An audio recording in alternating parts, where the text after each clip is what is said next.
Hola a todos. En breve comenzamos con la transmisión de hoy día. Si nos pueden confirmar el audio en los comentarios, por favor, si se escucha bien. Y si nos pueden apoyar a compartir esta transmisión, por favor.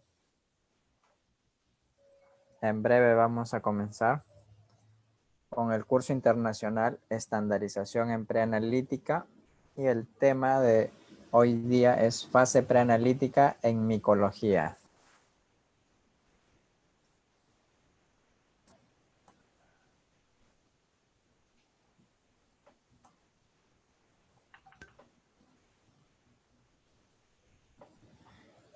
Nos apoyan con sus comentarios si se escucha bien, por favor.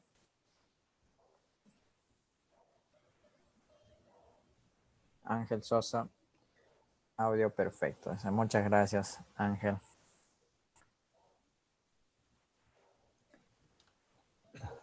Gracias, Iris.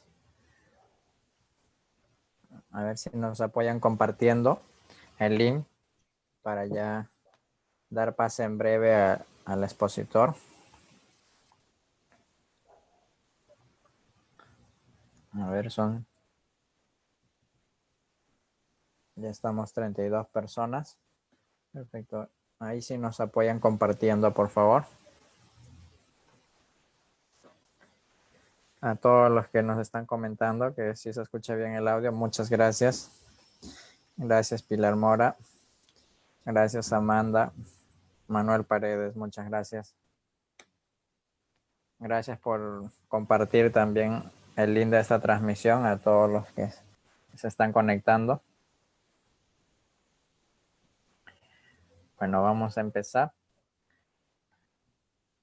Este es la última ponencia de este curso internacional, Estandarización en Preanalítica. ¿Sí?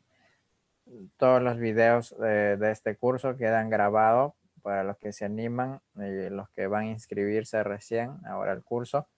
También se les enviará el link de todos los videos anteriores de este curso internacional y las diapositivas de los expositores que nos han compartido. Igual también se les va a enviar junto con su certificado al correo electrónico. El link de inscripción está aquí en nuestra página de Facebook del ILC del Perú y toda la información necesaria de este curso. El día de hoy tenemos el agrado de la compañía del expositor Jesús Resendiz Sánchez para el tema de preanalítica en micología. Él es un experto en micología de nuestro hermano país de México. Ya nos está acompañando desde otros cursos anteriores. También nos ha apoyado con su ponencia para el curso internacional de avances en el diagnóstico de enfermedades respiratorias.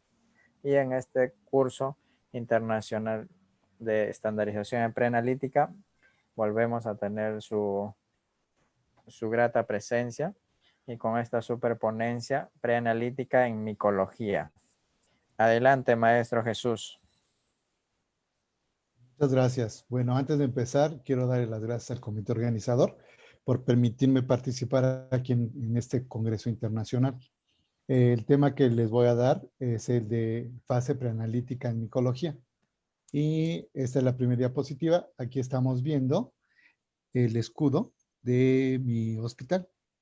El escudo está representando a Ixtlilto, que es el dios azteca de los niños. Y tengo la fortuna de trabajar con esta población tan vulnerable a todos los padecimientos oncológicos, así como los infecciosos.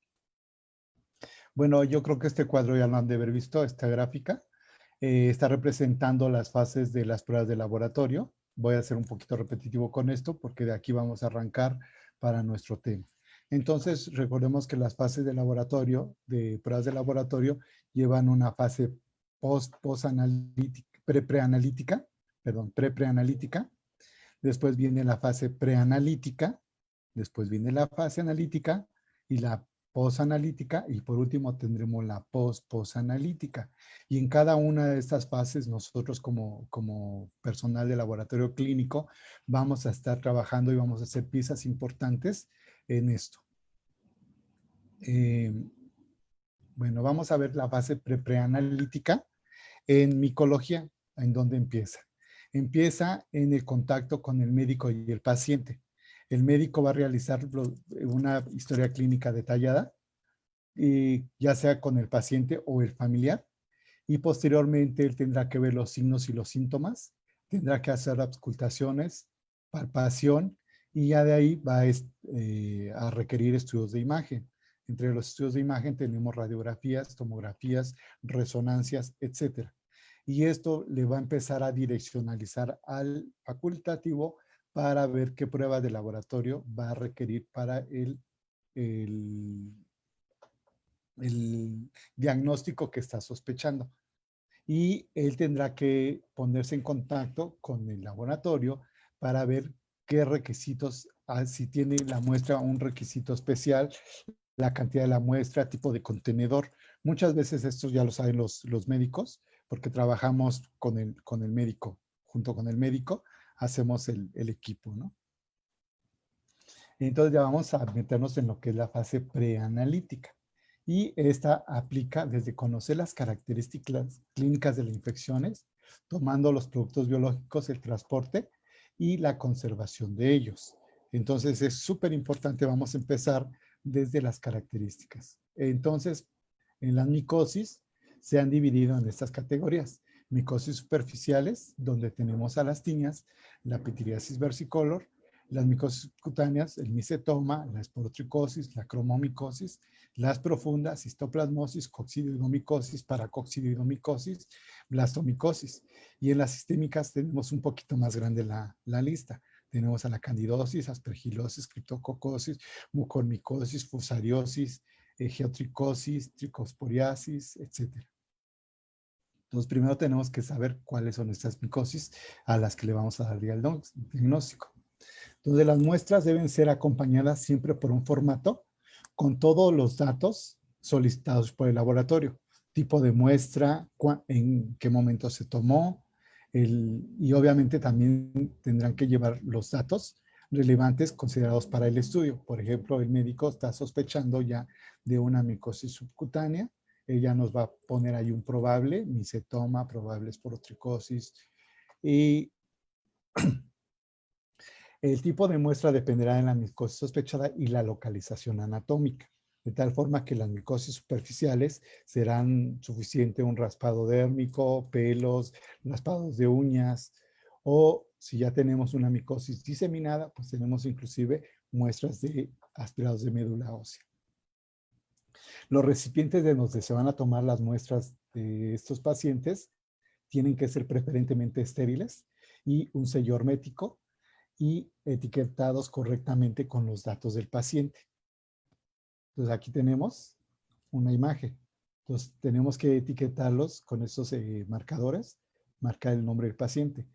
Y a veces también tenemos muestras de un solo paciente, pero de distinto sitio anatómico. Por ejemplo, podemos tener una biopsia de senos paranasales. Esta puede ser de una biopsia de tabique nasal y esta puede ser una biopsia de ala nasal. Entonces son todos del mismo paciente, pero el médico tendrá que tomar de diferentes áreas porque no en todos los sitios anatómicos o donde esté tomando la muestra vamos a encontrar el hongo. Entonces es súper importante registrar esto.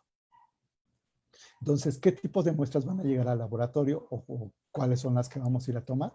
Pues tenemos para las micosis superficiales escamas dérmicas y unguiales, pelos. También vamos a tomar secreciones de lesiones o de mucosas, punción aspiración de nódulos, vesículas, abscesos cutáneos. Tomaremos hemocultivos centrales o periféricos, lavados bronquialveolares, biopsias, esputos, fluido cerebroespinal y otros líquidos biológicos, aspirados de médula ósea y orina. Entonces, ese es el material que vamos a requerir nosotros como personal de laboratorio para ir a la cama del paciente. Necesitamos primero la orden del estudio. Aquí tenemos que tomar en cuenta el nombre del paciente, la edad, el registro por el hospital, el diagnóstico de base, el diagnóstico infeccioso probable. Y esto es súper importante porque muchas veces nosotros en el hospital tenemos ya identificados a los niños por el nombre, no por el apellido ni por la cama. Porque muchas veces tenemos pacientes que cuando vamos a buscarlos a la cama han sido ya cambiados de cama. Y si no percibimos esto, tenemos que ahí cometiendo el primer error. Entonces, siempre que llegamos a la cama del paciente, nos cercioramos que el paciente es el adecuado, ya sea con el propio paciente, si tiene ya la capacidad de hablar, o bien con el familiar, le preguntamos si ese es el niño que nos corresponde tomarle la muestra. También en las cabeceras de los niños está el nombre del paciente, pero muchas veces se cambia el paciente, pero no se le cambia el nombre. Entonces tenemos que cerciorarnos muy bien, porque si no, estamos ahí cometiendo nuestro primer error. ¿Qué necesitamos de material? Necesitamos estas pinzas para depilar, si es que vamos a tomar muestras de pelo. Necesitamos una caja Petri estéril, un abatelenguas o bajalenguas y medios de transporte. Por ejemplo, el Stuart, el Cary Blair, que aquí no importa para los hongos cuál de ellos es el que tengamos disponible. Esos son los que vamos a requerir y requerimos también de portaobjetos limpios, desengrasados, preferentemente. Entonces ya llegamos con el paciente y lo primero que le tenemos que preguntar, después ya de sus datos, si está recibiendo un tratamiento antimicótico. Si la respuesta es afirmativa, tenemos que suspender el tratamiento por lo menos 5 días. Esto solamente en micosis superficiales. No podemos suspender un tratamiento en otro tipo de micosis. Entonces solamente en micosis superficiales 5 días, porque muchas veces esos tratamientos interfieren con los resultados del laboratorio. En caso de una micosis superficial o subcutánea, tenemos que desinfectar la zona con alcohol al 70, con torundas o gasas de alcohol del centro hacia la periferia para ir haciendo la asepsia. Las muestras deben tomarse de acuerdo a la sospecha clínica. Entonces, si el médico está sospechando una micosis superficial, tendremos que tomar muestras de piel o de mucosas. Pero si tenemos una micosis subcutánea, entonces ya tiene que ser otro tipo de muestra. ¿Qué cantidad vamos a tomar de muestra para el estudio? Pues tiene que ser una cantidad necesaria para el examen directo, tinciones y cultivos. A veces solamente tenemos muestra para el examen directo. Entonces, en este caso, si nada más tenemos una poca de muestra, el examen directo va a ser la clave para el diagnóstico. Esto va a ser lo primeritito que tendremos que hacer. Si no tenemos muestra para tinciones o cultivos, tendremos que regresar al día siguiente para tomar estas muestras y hacer las tinciones y los cultivos. Pero preferentemente se deberán tomar todas las muestras para estos estudios en el mismo momento. Ahora sí vamos a ver cómo se toman las muestras para raspados micosis superficiales. Y empecemos con los raspados unguiales. Entonces, esto va a ser cuando tengamos una sospecha clínica de una onicomicosis. Pueden ser las uñas de las manos o de los pies las afectadas. Entonces, siempre en la requisición nos dice qué número de ortejo es el que está dañado. Dice onicomicosis del primer ortejo, el segundo, tercer ortejo. Tenemos que revisar cada uno de los pies, de las uñas, para ver cuál es la más afectada. Una vez encontrado la más afectada, vamos a tomar con un portaobjetos. Aquí están viendo un portaobjetos y aquí está la uña afectada. Vamos a hacer un raspado con esto y vamos a recibir las escamas en esta caja Petri. Pero preferentemente tendremos que hacer un raspado previo, sin colectar estas muestras. ¿Por qué? Porque el hongo generalmente hace el ataque por debajo de la uña. Si nosotros no desechamos el primer raspado, estamos llevando tejido sano, tejido que no está parasitado, por lo tanto nos va a dar un mal diagnóstico. Entonces, generalmente las uñas las tenemos que hacer un raspado previo y ya después de este raspado, cuando la uña se vuelve toda polvosa, es ahí donde tenemos que empezar a tomar las muestras. Entonces, tenemos que ver que todas las uñas y tomar de la uña afectada. En este caso es esta. Acá tenemos el primer ortejo. Se toman las muestras en la caja Petri, se cierran, se sellan con una cinta pegante y se transportan al laboratorio. Para las tiñas, para las micosis de piel, las tiñas, pues tenemos que conocer que son lesiones eritematosas, descamativas, pruriginosas, acompañadas de un borde activo. Entonces, ¿cómo vamos a tomar la muestra? Igual puede ser con un portaobjetos o una batelenguas, preferentemente del borde activo hacia el centro de la lesión. Vamos a recibir esas escamas en una caja Petri. Hay literatura que dice que se haga esto con hojas de bisturí. Nosotros estamos trabajando con niños, con bebés, que luego se mueven. Si no tenemos esta precaución, podemos lastimar al bebé. Entonces, generalmente esta toma de producto es la toma de producto que más le gusta al paciente. ¿Por qué? Porque las lesiones son pruriginosas y como nosotros estamos raspando, estamos calmando su prurito. Hasta nos dicen luego, sígale raspando. Para las tiña del pelo, tenemos que conocer que las lesiones son redondeadas que aparecen en la piel cabelluda, son de pelos cortos, blanquecinos, que se desprenden con facilidad. Son unas lesiones bien redondeadas y de aquí es donde tenemos que tomar las muestras. Muestras de estos pelos, los que están hacia el centro de la lesión, son pelos cortos, opacos, que se desprenden con facilidad y miden aproximadamente de 3 a 5 milímetros. Hagan de cuenta que están cercenados por una podadora. Estos pelos los vamos a tomar con estas pinzas. Vamos a tomar unos de 5 a 10 pelos para hacer los exámenes directos y los cultivos. Estos pelos se van a colocar igual en una caja Petri. Se sella la caja Petri con una cinta pegante y la llevamos al laboratorio. Para las lesiones de la boca tenemos que conocerlas. Para las lesiones por cándida son lesiones blanquecinas, redondeadas, puede ser una lesión única o múltiples que pueden llegar a confluir. Entonces, cuando nos solicitan esta prueba, hay que ver, explorar al paciente. A veces es tan franco como esta diapositiva, pero a veces es tan pequeña la placa, es como de este tamaño. Entonces tenemos que explorar al paciente, buscarlo en carrillos, en paladar, en lengua, debajo de la lengua e inclusive en la comisura labial. Una vez que ubicamos la placa, con el abate-lenguas, desprendemos la placa, estas se desprenden con facilidad y dejan un borde sangrante. Esa placa la vamos a extender en un portaobjetos y la colocamos dentro de la caja Petri y donde hicimos el raspado, donde quedó el borde sangrante, vamos a rotar nuestro hisopo de medio transporte y ya que lo hayamos inoculado, lo metemos, lo guardamos y lo llevamos al laboratorio. Entonces, esa lesión que les mostré es una lesión muy típica de cándida, pero si cándida no se le da tratamiento, las lesiones pueden llegar a evolucionar a lesiones así tan aparatosas como es esta lesión. Aquí ya las placas no se desprenden con facilidad. Las placas ya están muy adheridas a la mucosa, a la lengua.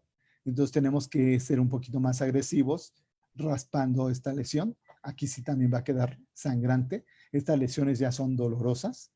Tomamos esta placa, hacemos lo mismo, extendemos en un portaobjetos y donde tomamos la placa, rotamos el medio de transporte, lo metemos en el tubo de transporte y lo llevamos al laboratorio.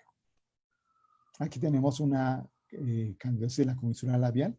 Vean, aquí se ve la placa blanquecina.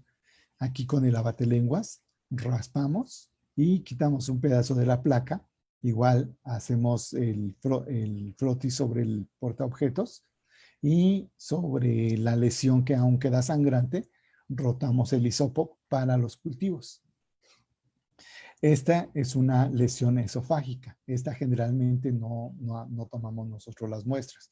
Esto se hace con el gastroenterólogo. Es una endoscopia donde se observa todo esto en la mucosa del esófago. Generalmente la mucosa es rosada. Aquí la vemos toda eritematosa por la lesión. Y las placas son estas. Entonces, la persona, el médico que está haciendo el estudio de imagen, el estudio de la endoscopia, tendrá que tomar los aparatos de los endoscopios, traen pinzas donde pueden tomar un pedazo de la muestra del tejido y es lo que nos mandan al laboratorio. Ese pedazo de tejido se pone en solución salina, estéril, y es mandada al laboratorio. Estas muestras no las tomamos nosotros. Las secreciones vaginales. Entonces, en la vulvovaginitis tenemos que saber que las lesiones por cándida causan una secreción blanquecina, lechosa, grumosa, no fétida. Y de aquí es donde vamos a tomar con el hisopo, tomamos una muestra de la secreción y hacemos un extendido sobre nuestro portaobjetos, lo colocamos en la caja Petri y lo llevamos al laboratorio. Y con el hisopo que hicimos el extendido, vamos a guardarlo para llevarlo a hacer los cultivos correspondientes. Muchas veces las lesiones vaginales son así, de fáciles de tomar, pero a veces no son tan accesibles. Y tenemos que hacer uso de este espéculo, donde lleva un cepillo. Entonces, este espéculo se mete en la vagina. Podemos observar las paredes de la vagina, inclusive el cérvix. Y aquí viene un cepillo donde se están tomando las muestras. Ese cepillo se utiliza para hacer los frotis y también para hacer los cultivos. Muestras de orina. Entonces, de las muestras de orina también vamos a requerir para hacer los estudios micológicos. Tenemos la orina espontánea o la de chorro medio, que se coloca en frascos estériles, bien cerrados, pero pues nosotros en el hospital trabajamos con pequeñitos, de bebés recién nacidos que no pueden hacer lo del chorro medio. Entonces a ellos se les coloca una bolsa en los genitales, es una bolsa estéril de recolección de muestra. Entonces esta bolsa se le tiene que estar cambiando cada 2 horas. Si el bebé orinó, ya se lleva la muestra. Si aún no ha orinado, de todos modos se tiene que cambiar para evitar contaminación.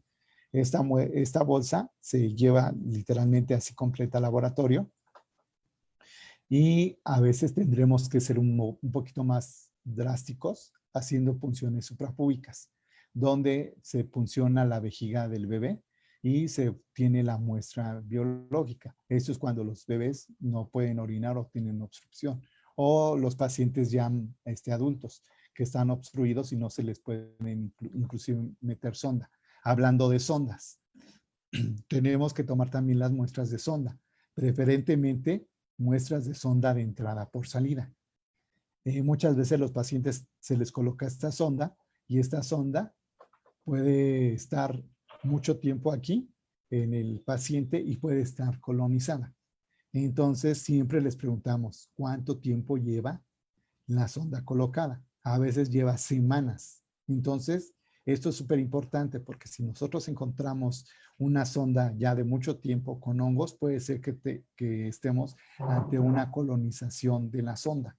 Y esto pues nos requerirá tratamiento, requerirá quitar la sonda y tomar una nueva muestra con una sonda de entrada por salida. A veces también se toman muestras de la bolsa de recolección. Esta es la peor muestra que podemos tomar para los estudios de microbiología. Entonces, preferentemente es de la sonda se pinza y con una jeringa se punciona y se toma la muestra que se ha colectado de orina en esta región. La punción aspiración, esta va a ser para micosis subcutáneas. Entonces, para esta toma tenemos que hacer un lavado con iodopolividona o clorexidina del centro hacia la periferia de la lesión. Después de que hicimos esto, tenemos que enjuagar con solución salina estéril durante 1 minuto, igual del centro hacia la periferia, y vamos a cargar una jeringa de insulina con 0.5 mililitros de solución estéril.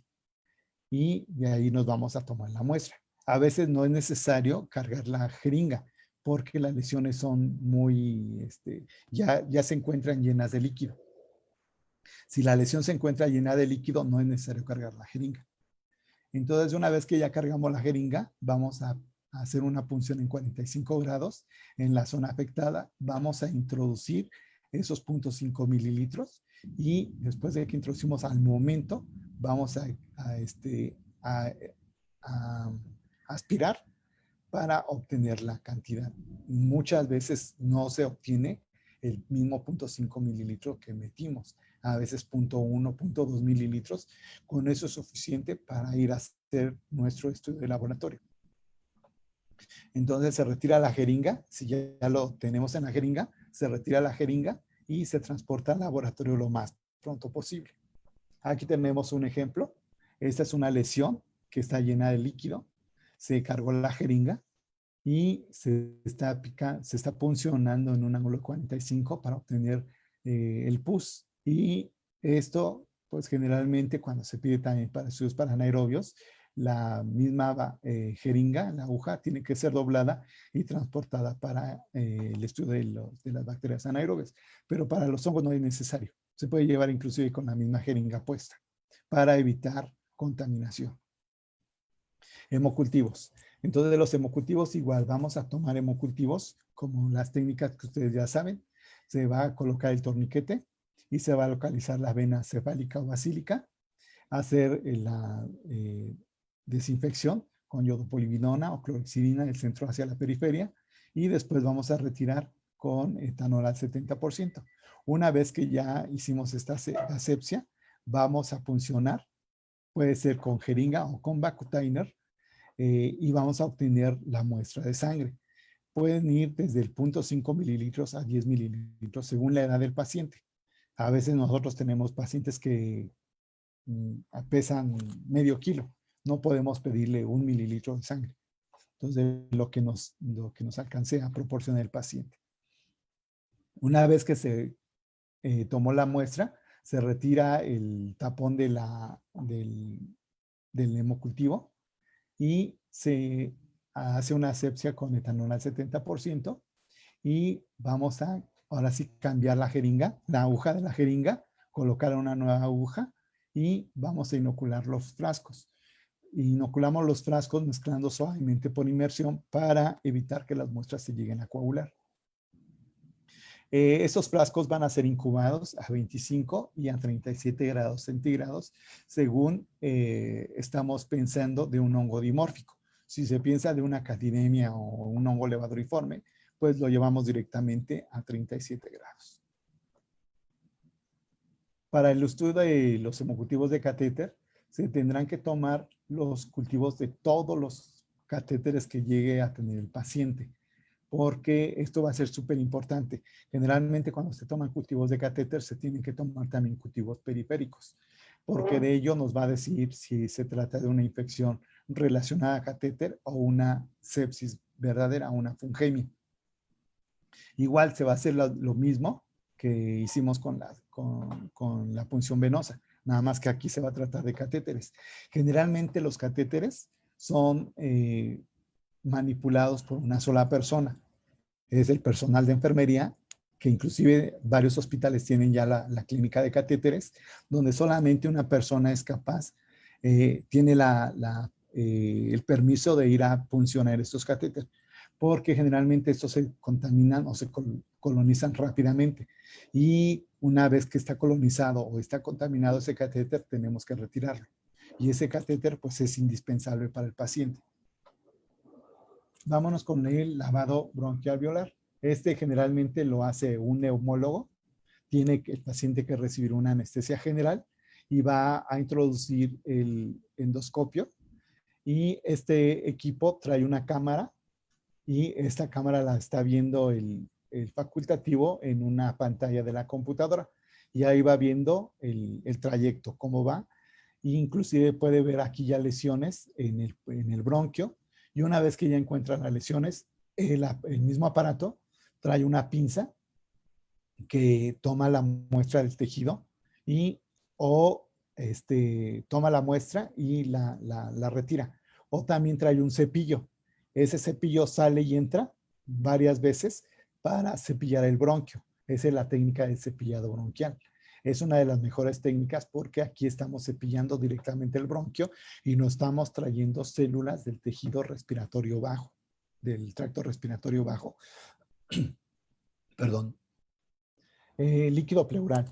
Igual para líquido pleural,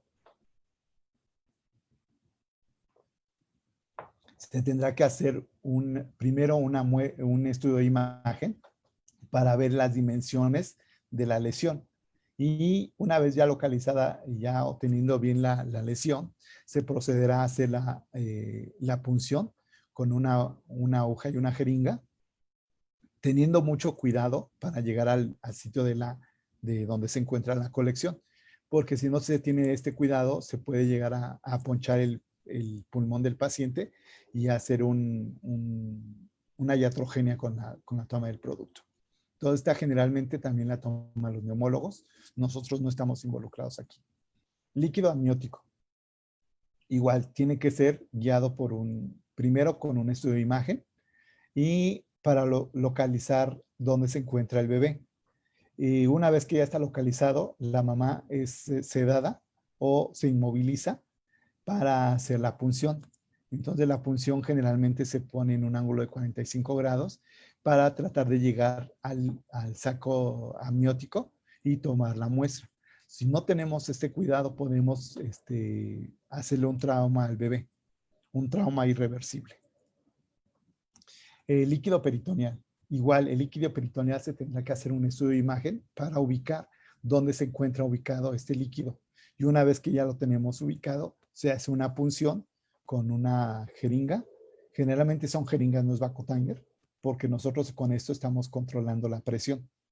Y este líquido también, esta muestra tiene que ser de mucho cuidado porque si no podemos perforar una víscera, el intestino, y poder complicar todavía más este padecimiento. Muchos de los pacientes que tienen ya peritonitis, se les coloca una sonda. Podemos también tomar líquido de la sonda que está colocada en el peritoneo. El líquido articular. Entonces las articulaciones igual van a ser afectadas por los hongos. Igual tenemos que hacer una desinfección con yodo polividona, Lugol o clorexidina. Limpiamos del centro hacia la periferia, después con etanol y se hace la punción directamente sobre la articulación. Esas lesiones per se son dolorosas y entonces cuando estamos metiendo la aguja pues van a ser mucho más dolorosas, de tal forma que el paciente tiene que inmovilizarse. Ahora las biopsias. Biopsias también van a llegar al laboratorio. También por fortuna no tenemos nosotros la oportunidad de trabajar con ellas porque son muy riesgosas. Tenemos las biopsias por perforación, donde se utiliza este instrumento, que es el Trucut, y es como si fuera un sacacorcho. Se coloca en la lesión, se introduce y este equipo toma un pedazo de piel. Esta es la toma de biopsia por Trucut. O bien se puede hacer una pequeña incisión levantando el tejido sano y llegando al tejido infectado. Y aquí es de donde se toma la muestra. O bien podemos hacer una biopsia por aguja dirigida. El médico con un estudio de imagen va guiando la aguja al sitio de la lesión y es ahí donde va a tomar la muestra. Pero hay veces que las muestras no son tan fáciles de tomar que tenemos que ir a biopsias de cielo abierto, donde literalmente el paciente se le tiene que hacer una cirugía para exponer los pulmones y de aquí es donde se toma la muestra del tejido afectado macroscópicamente. Estas biopsias, todas las biopsias se colocan en frascos de solución salina estéril y en ese momento son llevadas al laboratorio. Para obtención del fluido cerebroespinal es otra muestra que tampoco nosotros la tomamos. Se coloca al paciente en posición fetal y se le va a colocar este equipo, que es un equipo que va a medir primero la presión intracraneal. Si la presión está aumentada, el médico tiene que retirar el aditamento y no tomar muestra. Pero si la presión no está incrementada, destapa el conducto y por goteo empieza a tomar en un tubo estéril la muestra del fluido cerebroespinal.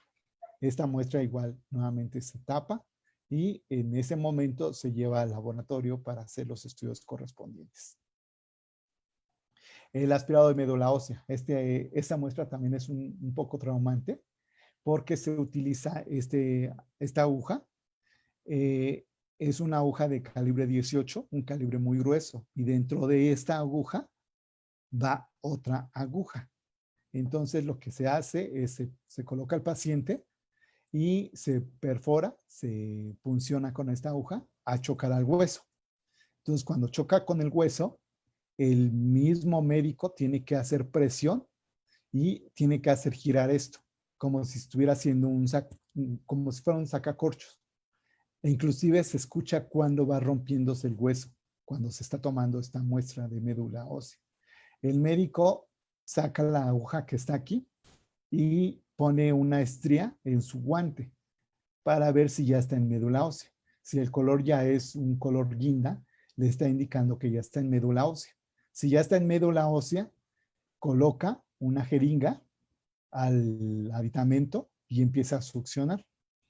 Y ya tenemos aquí la muestra. Esta muestra se debe de inocular en el momento en los frascos para hemocultivos y hacer los frotis correspondientes, porque esta muestra tiende a coagularse. Si se coagula en la jeringa, pues ya perdimos la muestra y perdimos una muy buena oportunidad para el paciente, ¿no? El médico también tendrá que tomar en cuenta los tiempos de coagulación, si el paciente tiene trombocitopenia, porque si están los tiempos prolongados o tenemos trombocitopenia, esta prueba no se puede hacer. Se deberán de pasar plaqueta primeramente para poder hacer el estudio. Entonces ya vieron que la toma de los productos pues es muy importante y ese producto es de suma importancia para cada uno de los estudios que vamos a tener. Ahora sí ya tenemos la muestra. ¿Cómo la vamos a transportar al laboratorio? Entonces, vean así es como no se debe transportar. Esta es la bata, es una doctora de ahí del hospital que lleva una biopsia de pulmón, lleva un líquido pleural y esto que está aquí es una manzana. Así como lo escuchan, una manzana. Pero sí lleva la doctora los guantes. Los guantes los lleva en la bolsa, no los lleva puestos. Entonces, esto es un muy mal transporte de las muestras. Imagínense que se destapa la jeringa, pierde el capuchón y el propio médico puede infectarse o inocularse del proceso infeccioso que tiene el paciente. Es así como las tenemos que transportar en una hielera, bien etiquetadas, rotuladas y tapadas. Entonces, aquí en el hospital tenemos varios servicios. Cada servicio tiene ya su propia caja, inclusive ya las marcan, porque luego se las robaban. Y le ponen aquí terapia intensiva, le ponen cuidados de neonatos, ponen urgencias, y ya nos llevan nuestras muestras, tomamos nuestras muestras, corroboramos que sea el nombre del paciente con la requisición y vamos a proceder a trabajar con cada una de estas muestras. Perdón. Bueno, ya que la tengo, una vez que fue tomada y transportada en condiciones idóneas, deberá ser procesada inmediatamente. En muchos de los exámenes directos que se hacen ahí en el laboratorio, tardamos 5 minutos en hacerlos. Entonces el médico va, nos deja la muestra y se espera ahí para que nosotros le entreguemos el examen directo. Es una de las muestras rapidísimas de hacer y nos va a dar mucha información. Entonces en ese momento hacemos el examen directo y también se hacen los cultivos.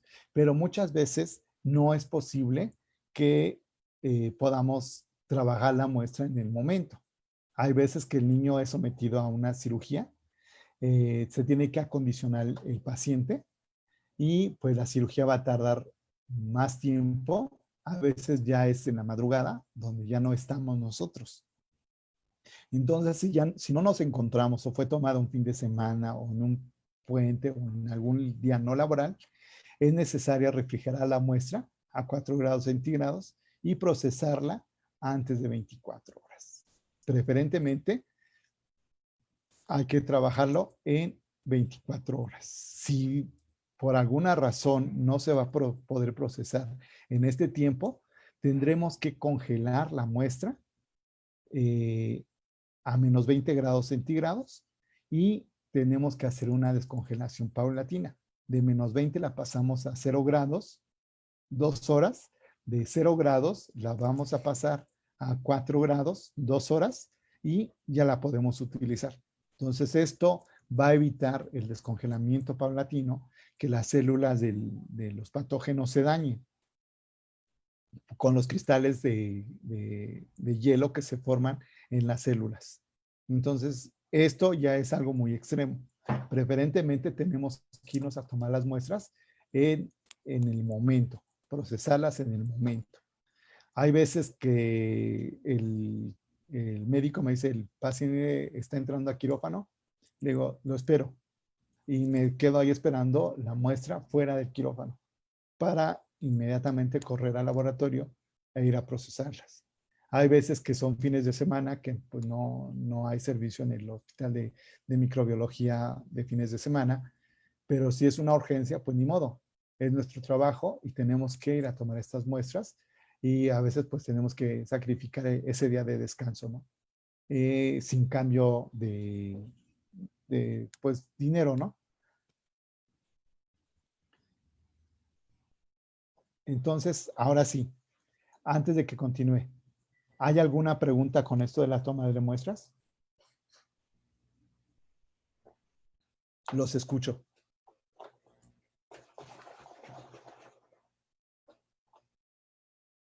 ¿No tenemos preguntas?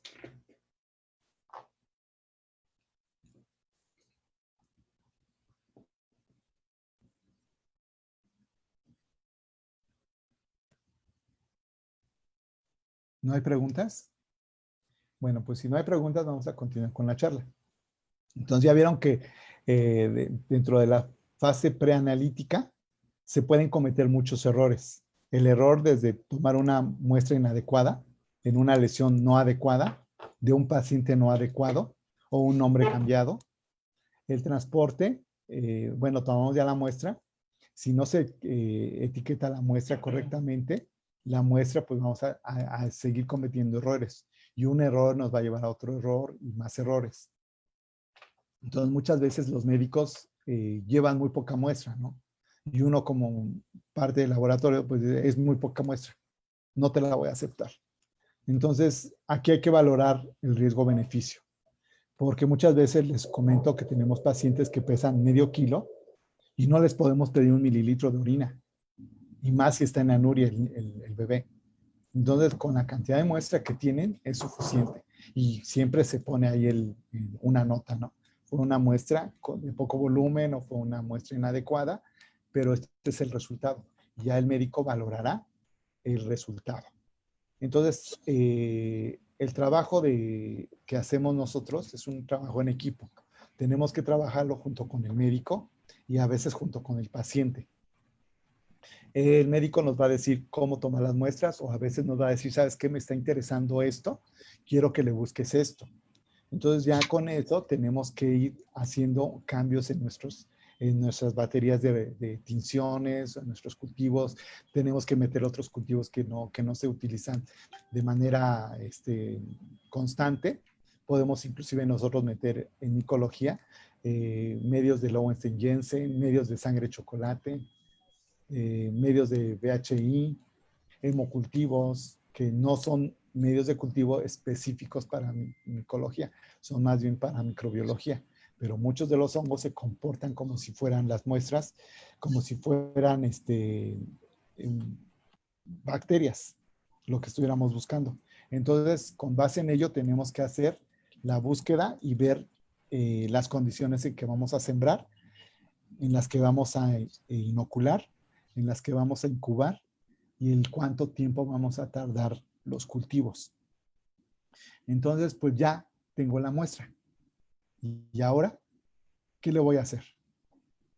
Entonces, pues esa historia continuará. Todo esto, lo que le vamos a hacer, el desarrollo de toda la marcha de tinciones, exámenes directos, cultivos, pues lo veremos en otro capítulo más, ¿no?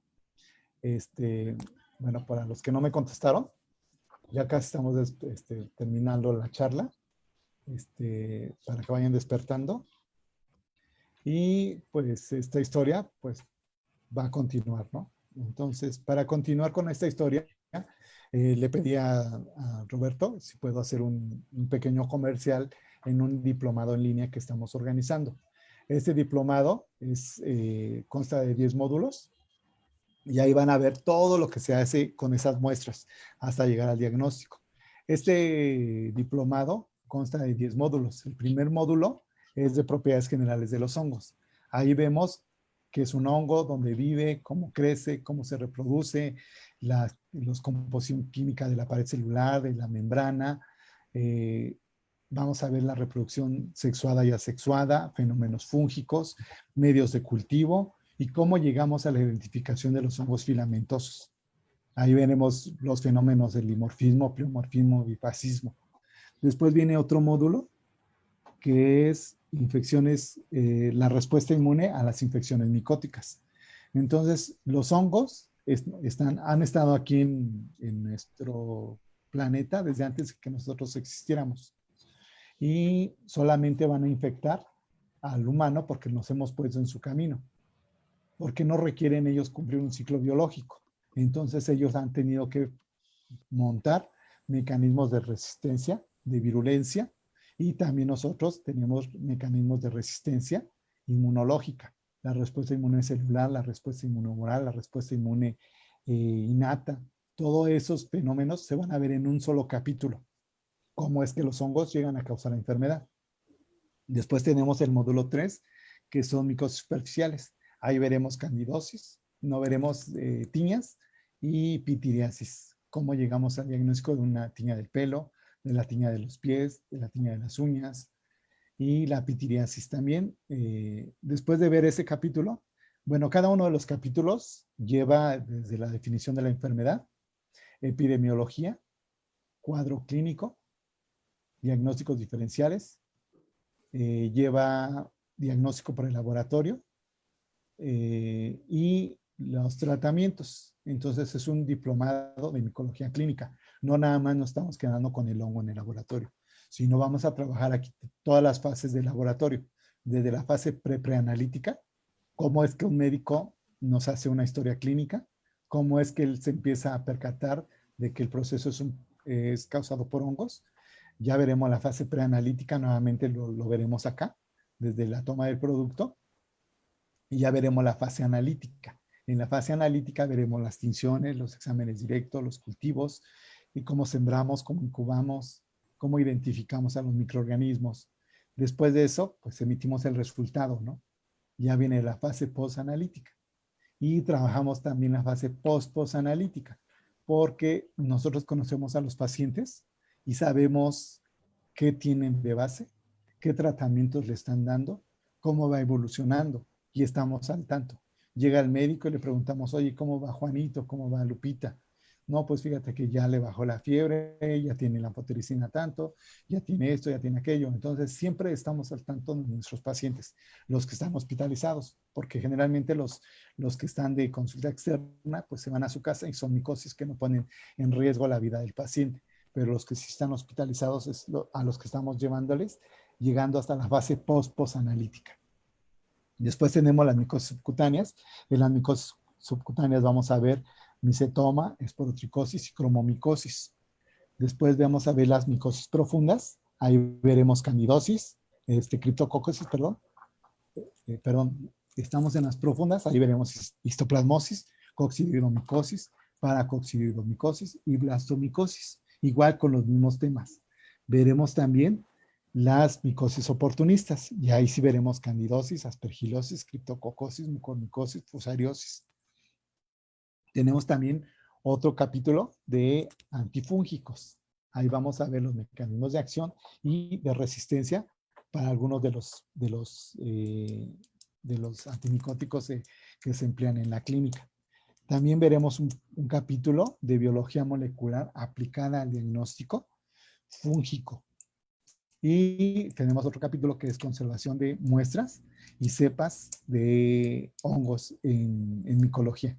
Entonces, como ven, es un diplomado muy completo. No nada más vemos la parte de laboratorio, sino también nos vamos con la parte clínica, con la parte de diagnóstico, con la fisiopatogenia de las enfermedades micóticas. Entonces, si ustedes están, si quieren participar en el diplomado, este es el programa. Aquí está la línea donde pueden consultarlo por internet. También les he puesto el nombre y el número del teléfono celular de la persona organizadora del curso. Y si tienen algún problema, ese es mi correo electrónico, o me pueden también buscar en Facebook, con mi nombre. Ahí aparezco con una bata y aparezco con barba y con lentes para que no se me vayan a pensar que no soy yo. Bueno, pues estamos ya casi terminando. Tenemos 10 minutos para preguntas, comentarios, sugerencias. Estoy a sus órdenes. Estimado Jesús, la mayoría de los comentarios son de agradecimiento, felicitaciones de los participantes de diferentes países, entre ellos República Dominicana, Honduras, de Guatemala, también de Colombia, de la ciudad de Cundinamarca de Colombia, también hay de Bolivia, de México y por supuesto de Perú, ¿no? Agradecemos a Perfecto. todos los participantes por los saludos hacia el maestro. Y aquí en breve hay unas preguntas aquí. Marian José Sánchez Sí. pregunta lo siguiente. Si el paciente ya tiene instaurada una terapia antimicótica previa a la toma de muestra, ¿cuánto tiempo es recomendado que el paciente no esté usando tratamiento para garantizar una buena calidad de la muestra? Si es una micosis superficial, por lo menos 5 días. Se le pide una semana de descanso del tratamiento para tomar la muestra, porque muchas veces vemos el hongo en los tejidos, en las escamas, y no nos crece porque ya está afectado por el antimicótico.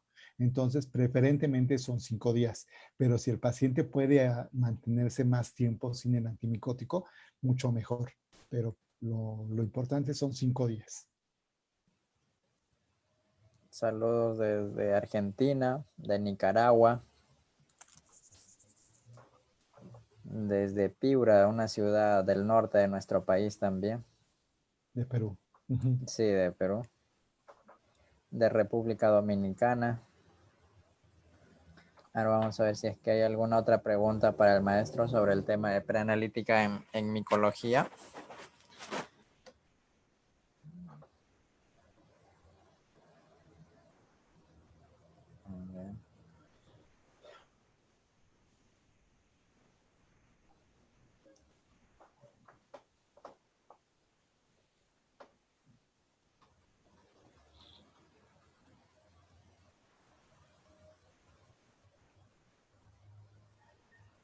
Pregunta Fana Salazar.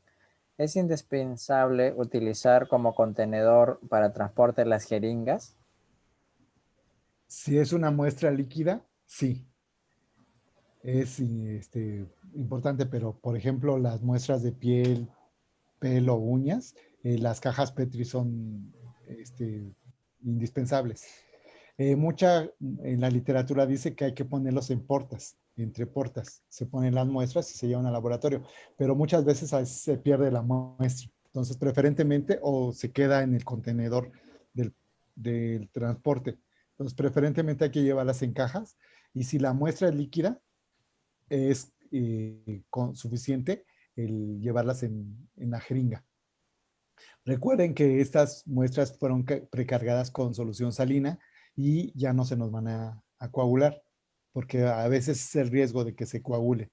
Si vemos que el material es muy purulento, es necesario vertirlos en un tubo de ensayo y ponerle solución salina y mezclarlo para evitar que se coagule, porque una vez coagulada la muestra en la jeringa ya no nos va a ser de utilidad. Ángel Sosa Cruz pregunta, ¿el examen directo con KOH cuánto tiempo se deja actuar?